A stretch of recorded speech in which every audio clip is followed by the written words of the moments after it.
If we look back a few hundred years from now, we find that in large parts of the world, the system of government was monarchy. The kings were absolute power holders with no scope of power sharing. This led to dissatisfaction, जिसे हम असंतोष कहते हैं, resentment, जिसे हम रोष कहते हैं, and revolutions, यानी कि क्रांति. People wanted to have a share of power in the governance of the country. Hence, modern democracies today are based on the idea of power sharing, यानी कि सत्ता की साझेदारी. It is a mechanism by which all the major segments of society are given a permanent share of power in the governance of the country. Hello friends, my name is Vivek and welcome to Vivek's Zone. इस video में मैं आपको बताऊंगा power sharing के बारे में. This topic is taken from the book in Political Science for Class 10 published by NCERT and applicable to all CBSE affiliated schools. So let's start. चलिए शुरू करते हैं पावर शेयरिंग यानी कि सत्ता की साझेदारी. We will try to understand the significance of power sharing by taking two examples of two different countries, Belgium and Sri Lanka. Let us first take Belgium. Belgium Europe का एक छोटा सा देश है. It has population of little over 1 crore. It has borders with Netherlands in the north, Germany in the east, Luxembourg in south east, France in south and west and the north sea in the north west. तो ये है Belgium का Europe में location. Though the country is small but its ethnic composition is quite complex, यानी कि जातीय बनावट काफी कॉम्प्लेक्स है. Now what is ethnic? Ethnic means a social division which is based on shared culture, a group of people sharing the same culture and origin but not necessarily religion. यानी कि लोगों का ऐसा समूह जो एक ही संस्कृति में विश्वास करते हों, एक ही संस्कृति के हों, उसे हम कहते हैं जातीय समूह. Belgium is divided into two regions. The northern part of Belgium is known as Flemish and the southern part is known as Wallonia. Flemish is the region which is the home to the Dutch speaking community. That means the people in that region, they speak the language Dutch and they constitute 59% of the total population of Belgium. That means they form the majority in Belgium among all the ethnic groups. 40% of the people, they live in the Wallonia region and they speak the language French. अब Dutch कहाँ की भाषा है? Dutch is the language of Netherlands, यानी कि Netherlands की भाषा Dutch है. वहां के लोगों को भी डच कहा जाता है. तो डच भाषा बोलने वाले लोग फ्लेमिश रीजन में रहते हैं और फ्रेंच भाषा बोलने वाले लोग वलोनिया रीजन में रहते हैं. 1% of the Belgians speak German and they live towards the eastern part of the country. The capital of Belgium is Brussels. Now in Brussels, 80% of the people speak the language French and 20% are Dutch speaking. So this is the ethnic composition of Belgium and it's quite complex and diverse. In Belgium, the French speaking minority was relatively rich and powerful. यानी कि Belgium में जो French भाषा बोलने वाले लोग थे जो कि अल्पसंख्यक में थे, वही समृद्ध थे यानी कि धनी थे और काफी ताकतवर भी थे. The Dutch speaking community, they got the benefits of education and economic development much later. Dutch speaking community जो कि बहुसंख्यक थी, मेजोरिटी में थी, उसको आर्थिक विकास और शिक्षा का लाभ काफी बाद में मिला. इससे जो डच स्पीकिंग कम्युनिटी है उनमें नाराजगी थी. This was resented by the Dutch speaking community and this led to tensions and conflicts in Belgium in the decades of 1950s and 60s. तो यही कारण था बेल्जियम में एक तनाव का और टकराव का इन दोनों समूहों के बीच में. Now this was more acute. These tensions and conflicts were more acute in the capital city of Brussels. So Brussels में इन कम्युनिटीज के बीच में काफी ज्यादा तनाव था क्योंकि ब्रुसेल्स में 80% of the people were French speakers and 20% were Dutch speakers.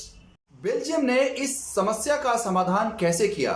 How did the Belgian leaders resolve this crisis? We'll have a look at that after a little while from now. But let us shift our focus to the next country, that is Sri Lanka, and try to find out about this country. Sri Lanka, as we all know, is an island nation in the Indian Ocean, just a few kilometers off the coast of Tamil Nadu in India. इसकी आबादी लगभग 2 करोड़ है. But the social diversity exists in Sri Lanka. There are two major social groups. The Sinhala speakers, who constitute 74% of the total population of Sri Lanka. That is, they are in majority. And the Tamil speakers, they constitute 18% of the total population of Sri Lanka. The Tamils are further subdivided into two groups. The indigenous Tamils are known as Sri Lankan Tamils. Indigenous means the original inhabitants. They form 13% of the total population, and the remaining are Indian Tamils. Now, who are these Indian Tamils? Indian Tamils वो हैं जिनके forefathers यानी कि जिनके पिछले generations के लोगों को भारत के तमिलनाडु राज्य से श्रीलंका में लाया गया अंग्रेजों के समय में, यानी कि उपनिवेश काल में, और उनको यहाँ के प्लांटेशंस में काम करने के लिए लाया गया. So Indian Tamils are the descendants of those people who were brought from India to Sri Lanka to work in the plantations during the colonial period. So they are known as Indian Tamils. Sinhalas are mostly Buddhist, whereas Tamils are Hindus or Muslims. 7% of the Sri Lankans follow Christianity, and they are both Sinhala and Tamils. 7% जो आबादी है वहाँ की वो ईसाई धर्म को मानती है और वो दोनों भाषाएं यानी कि सिन्हली और तमिल बोलते हैं. The Sri Lankan Tamils, they live in the north and eastern part of the country. Sri Lanka attained its independence in the year 1948. Right from the time of independence, the Sinhala leaders, they wanted to establish dominance of the government by virtue of being in majority. That means they want to establish majoritarianism, बहुसंख्यकवाद. Now, what is majoritarianism? It's a belief that the majority community should be able to rule a country the way it desires, disregarding the needs and wishes of the minority community. बहुसंख्यकवाद, जिसे कि वहाँ के सिन्हली नेताओं ने श्रीलंका में स्थापित करना चाहा, ये एक ऐसी मान्यता है जिसमें कोई भी बहुसंख्यक वर्ग उस देश में अपने मन चाहे तरीके से शासन कर सकता है और वो वहां के अल्पसंख्यक समुदाय की जरूरतों और इच्छाओं की अवहेलना भी कर सकता है. So this was the belief, and the government came under pressure of these leaders, and as a result the government took steps in Sri Lanka to establish what we call Sinhala supremacy. तो एक के बाद एक सरकार ने कदम उठाए जिससे कि जो बहुसंख्यक सिन्हली समाज है उसका आधिपत्य वहां के शासन पर स्थापित हो गया. The first step was an act was passed in the year 1956. 1956 में एक कानून बना, and by this act the Sinhala language was recognized as the only official language, thereby disregarding the Tamil language. तो सिन्हली भाषा को वहां का आधिकारिक भाषा बना दिया गया. The government also started following preferential policies to favor Sinhala applicants for government jobs and university positions. यानी कि जो सिन्हली लोग हैं उनको सरकारी नौकरियों में और शिक्षा में विशेष तौर पे ज्यादा प्राथमिकता दिया जाने लगा. The third step was a new constitution stipulated that the state will protect and foster Buddhism. यानी कि एक नया संविधान बना जिसके तहत वहां की सरकार बौद्ध धर्म को संरक्षित करेगी. Now, these steps coming one after another created a feeling of alienation among the Tamils. तो ये सारे जो steps वहां की सरकार सरकारों ने लिया, इससे तमिलों के मन में एक बेगानेपन की भावना उत्पन्न हो गई। वो एक अलग थलग उसी देश में महसूस करने लगे जिस देश के वो नागरिक थे।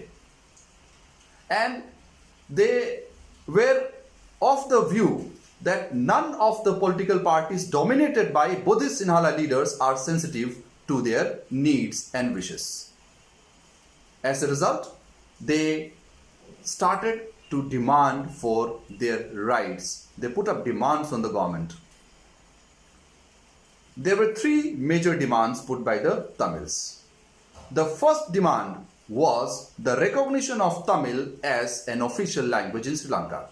यानी कि तमिल भाषा को भी एक आधिकारिक भाषा के रूप में मान्यता मिलनी चाहिए। The second demand was regional autonomy for the areas where the Tamils generally resided. यानी कि वो ये चाहते थे कि स्वायत्ता मिले, कुछ पावर्स मिले तमिल्स को उन एरियाज में जहां वो रहते हैं, ताकि उन एरियाज को वो खुद गवर्न कर सकें। जैसे कि एक स्टेट की जो मान्यता होती है, स्टेट्स के जो पावर्स होते हैं, जैसे इंडिया में बहुत सारे स्टेट्स हैं और सारे स्टेट्स को उनके पावर्स हैं, उनके अपने गवर्नमेंट हैं। This is what the Tamils wanted, you know. So this was their second demand. The third demand was equality of opportunity in government jobs and education. Now, the demands put up by the Tamils of regional autonomy was repeatedly denied by the government. And this led the Tamils to launch parties and movements to demand now not for autonomy but for a separate homeland for the Tamils known as Tamil Eelam. तो अब क्योंकि उनके जो demands हैं, उनकी जो मांगे हैं, वो सरकार पूरी नहीं कर रही थी, इसीलिए तमिल्स ने अब अपने बहुत सारे पार्टीज और आंदोलनों को लॉन्च किया, जिसके तहत उन्होंने मांग की कि अब उन्हें स्वायत्ता यानी कि स्थानीय स्वायत्ता नहीं चाहिए। Now they wanted a separate country for themselves which they call Tamil Eelam, जिसको कि वो तमिल ईलम कहते थे। Now this situation led to intense conflict between government forces and the Tamils, and this also led to conflict between the two communities, the Sinhalas and the Tamils. And this conflict became so intense that it turned into a civil war. तो ये जो दोनों समुदायों के बीच में एक जो स्थिति बन गई थी, इससे वहां पर एक गृह युद्ध शुरू हो जाता है। Now what is a civil war? Civil war is a situation where the opposing groups, they come into violent conflict and it's so intense that it appears like a war. तो गृह युद्ध एक ऐसी स्थिति है जहां जो विरोधी गुट हैं किसी देश में, वो आपस में हिंसात्मक टकराव करते हैं और ये इतने बड़े पैमाने पर होता है कि ये युद्ध की तरह दिखता है। इसे हम गृह युद्ध कहते हैं। Now this led to killing of thousands of people on both sides, and finally this war ended in the year 2009. But Sri Lanka had lost many lives. This shows us what happens when power is not shared. तो ये होता है जब सत्ता में साझेदारी नहीं हो, तो ये स्थिति जैसे कि श्रीलंका में हुई वो बनती है। Now what did the Belgian leaders do to resolve the crisis? We are back. The Belgian leaders did not try to suppress the different ethnic groups and their demands. Rather, they worked out a solution that would be acceptable to all. उन्होंने ऐसा किया, एक ऐसी व्यवस्था बनाने का प्रयास किया कि जो सभी जातीय समूहों को acceptable हो. And for this, they amended their constitution 4 times between 1970 and 1993. तो अपने संविधान में उन्होंने 4 बार बदलाव किए हैं 1970 से लेकर 1993 तक, ताकि वो एक ऐसा अरेंजमेंट बना सकें जो सभी को एक्सेप्टेबल हो। And after this the Belgian model of power sharing was ready. Now what are the elements of the Belgian model of power sharing? First of all, it was decided that the number of ministers in the central government would be equal from both the communities, that is the Dutch speaking and the French speaking. यानी कि जो केंद्र सरकार बनेगी उसमें जो मंत्री होंगे वो दोनों समूहों से बराबर होंगे, यानी कि डच और फ्रेंच भाषा बोलने वाले जो लोग हैं उन दोनों जो समूह हैं उनमें से बराबर बराबर मंत्री होंगे. तो यहां पर देखिए जो the Dutch people they are making a compromise that they are being majority, still they accepted that yes, we will give equal number of ministership to the French community. Now, the next element of Belgian model of power sharing was that many powers of the central government were taken away and given to the two state governments of the two regions of the country, Flemish and Walloon. तो केंद्र सरकार के बहुत सारी शक्तियों को लेके और उनको दे दिया गया स्टेट गवर्नमेंट्स को, फ्लेमिश को और वलोनिया को. तो इससे अब क्या हो गया कि now the state governments were not subordinate to the central government. The state governments now had their own constitutional powers given to them by the constitution and their powers could not be taken away by the central government. So now they had their own independent powers. The third was it was decided that Brussels, since its composition was quite contrary to the rest of the country, therefore it was decided that Brussels will have a separate government. Brussels में एक अलग से सरकार बनेगी जिसमें दोनों communities के equal representatives होंगे. Now here you see the French community was making a compromise. The French community said that yes, we will give equal number of representation to the Dutch speaking community, though the French were in majority and the Dutch were in minority. The fourth and very unique was a new government was introduced. A third level of government was introduced. Apart from the central and state government, now there was a provision for a community government. The community government बनाई गई. This government was to be elected by people speaking one language. Regardless of where they lived in the country, they would be electing a government known as the community government. And this community government will have powers regarding culture, education and language related issues. Now this, these steps that Belgian leaders took and these elements of Belgian model of power sharing, it looks quite complex. But this has worked very well for Belgium, and Belgium has escaped the crisis that it was in the decade of 1950s and 60s. इन्हीं steps के जरिए ये जो model बनाया गया power sharing का, इसी के जरिए बेल्जियम में शांति स्थापित हुई और बेल्जियम एक मॉडल देश बन गया पावर शेयरिंग के मामले में. And this is why when the European nations they came together in 1992 to form a union known as the European Union, they decided that the parliament of this European Union would be located at Brussels in Belgium. Now we come to the topic, why is power sharing desirable? यानी कि सत्ता की साझेदारी की जरूरत क्यों है? We have seen two examples, Belgium and Sri Lanka, and these two examples have given us a lesson that yes, power sharing is good because it reduces the possibility of conflict between groups, which leads to the stability of political order. तो इससे हमें यह सीख मिली है कि सत्ता की साझेदारी जरूरी है क्योंकि इससे समुदायों के बीच में टकराव की स्थिति कम होती है और इससे राजनीतिक स्थिरता भी स्थापित होती है. Because if there are conflicts, the country cannot remain stable. The political system cannot remain stable. Now, how have we reached this conclusion? How have we come to this conclusion? This is based on careful calculation of gains and losses. What will happen if power is shared? What will happen if power is not shared? So we have carefully calculated. And therefore we call this reason as prudential reason. इसे हम युक्तिपरक तर्क कहते हैं क्योंकि हमने इसमें अपने हानि और लाभ को कैलकुलेट किया है. So this is the first set of reasons.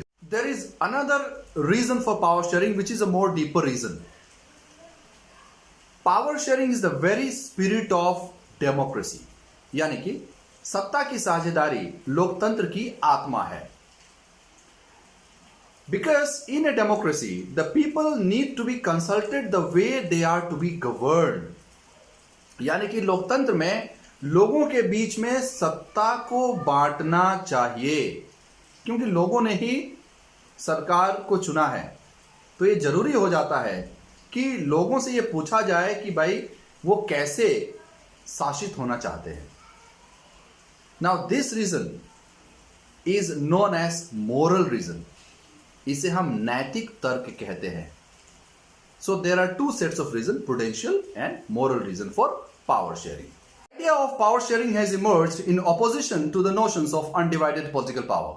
For a very long time, it was thought that political power should not be divided because that may hamper quick decision making and enforcement of decisions. तो लंबे समय तक ये धारणा थी कि सत्ता में कोई बंटवारा नहीं होना चाहिए। जो सरकार की शक्तियां हैं वो या तो एक व्यक्ति में या एक हाथ में निहित रहें, जिससे कि तुरंत निर्णय लिया जा सके और उन निर्णयों को लागू किया जा सके। But with the emergence of democracy, these notions, these ideas have changed, because now we realize that people are the sources of all power. People govern themselves. Hence, power has to be shared with them. So what are the various forms of power sharing in modern democracies? आज के लोकतंत्र में सत्ता की साझेदारी के रूप क्या हैं? यही हम इस समय देखेंगे। So the first form of power sharing is power shared among organs of government.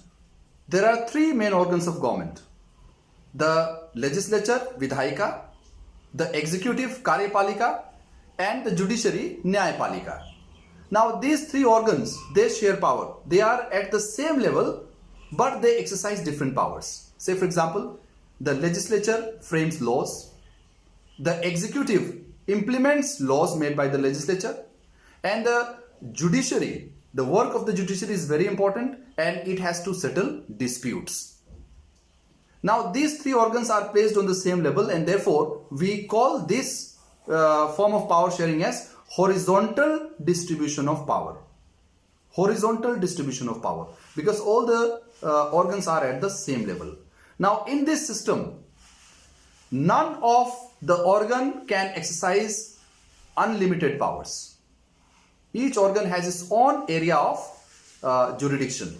It cannot overstep that. If it happens, the other organs will automatically check it. Therefore, a balance is maintained in the working of this system, and hence we call it as system of checks and balances. This is the first form of power sharing. The second form of power sharing is between levels of government. Power is divided between levels of government. Say for example, a government for the entire country, known as the union government or the central government as we call in India. Then there is another level known as regional level. We call it state governments in India. Then there can be further levels. We call it local self-government in India. So we have different levels. So many countries have this system. Earlier, Belgium had only one level of government, the central government. But later on, the regions of Flemish and Wallonia were given their own share of power, independent powers by the constitution, and thus state governments were created. Further, community government was created. So this is known as vertical distribution of power, because all these governments are not at the same level. They are at different levels. Naturally, central government has more responsibilities, therefore it has more share of power. Then followed by the state governments and then local governments. So this is vertical distribution of power. Now, power can be also shared among various social groups, and this is the third form of power sharing. तो सामाजिक तौर पे, यानी कि समाज के अलग अलग वर्गों के बीच में जो सत्ता की साझेदारी होती है, वो है इसका तीसरा form. Like the community government in Belgium. So community government in Belgium is a good example of power shared among social groups. There, all the linguistic groups were given their own community government to look after specific areas such as education, language, and culture. In many countries, seats are reserved to ensure representation of weaker sections in the legislative bodies, like we have in India. In India, we have reservation of seats in legislative bodies for weaker sections. So this is the third form of power sharing. तो ये तीसरा है कि समाज के अलग अलग वर्गों में भी सत्ता की साझेदारी सुनिश्चित की जाती है. Now, the fourth form of power sharing is between political parties, pressure groups or interest groups and movements. How do political parties यानी कि राजनीतिक दल सत्ता में साझेदारी कैसे करते हैं? Political parties, they contest elections, they win and they hold power in the government. Sometimes 2-3 parties can come together to form coalition governments and they directly hold power. So this is how political parties, they share power. Now, interest groups or pressure groups also share power. Now, what are these pressure groups? Pressure groups are organizations of people having a common occupation or common profession. Say, for example, farmers can come together to form an association known as Farmers Association. So that will be a pressure groups. Or traders can come together to form an association, or workers can come together. So these associations are formed for the interest of those particular groups, like farmers or workers or traders. So they also influence power, either by participating in government committees. Government sometimes invites them to take part in committees.